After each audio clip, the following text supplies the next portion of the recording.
We have to separate everybody and wrestle a few people on the hoods of cars.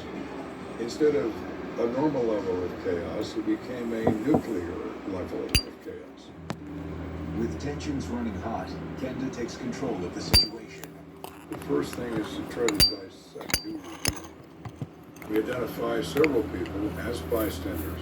We identify all the occupants of the car.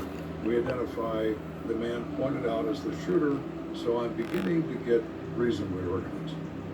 While he's playing traffic cop, Kenda learns the name of the man that Julie claims is the perpetrator, George Rodriguez. Our first focus is on the man identified as the shooter, Mr. Rodriguez. Where are you going here, George? Just got off work. I'm on my way home. I just left, I swear. It doesn't take long for Kenda to figure out that Rodriguez isn't a killer. He's the victim of mistaken identity. Mr. Rodriguez, as it turns out, lives in the neighborhood. He's on his way home from work. He has no idea there's been a shooting. He was going to pick us up 11 for his normal routine copy. The next thing he knows, he's accosted by a crowd, identified as a murderer, and in the back of a police car. He is terrified. He can't believe this is happening.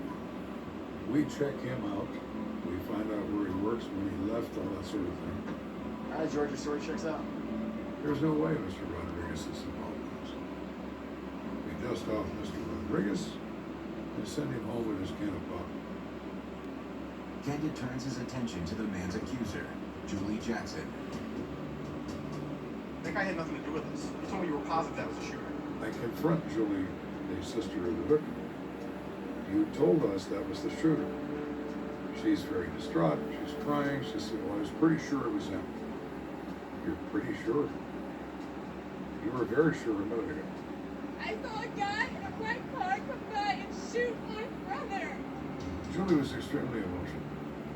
And because of her level of emotion, not very useful in terms of information. Just tell me anything at all that you think of. But Julie does offer up something she thinks might help Kenda solve the case. She points him toward a young man involved in the attack on George Rodriguez. 16-year-old Moses Cooley. Moses had been identified as the driver of the car that jail, and then Moses routinely gives his kids rides home from school. Julie then reveals a troubling piece of information. My brother and Moses got in a fight at school today. Moses had an altercation with somebody earlier that day. J.L. and Moses and his friends had been threatened by another group that there was going to be a fight of real trouble after school that day. This took place in the lunchroom at the school during lunch hour. Whatever happened with Moses earlier that day, I think that's what contributed. If Julie is telling the truth, it stands to reason that the instigator of that altercation could very well be the shooter. But in Kenda's experience, cases involving teenagers are never that cut and dry. Kids live in a world of rumor and innuendo. But more importantly than that, they have a code of silence. It turned into Never seconds. tell It's an almost done. adult what's going on. Our Lie, no him. matter what. And I know that this is going to be long and hard.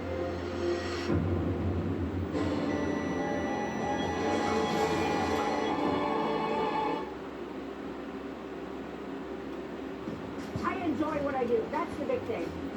I like to treat everybody as if it's coming to me. Don't get me wrong, it's hard work, but we sweat, we bust our butt. And if I didn't enjoy what I was doing, I wouldn't be here.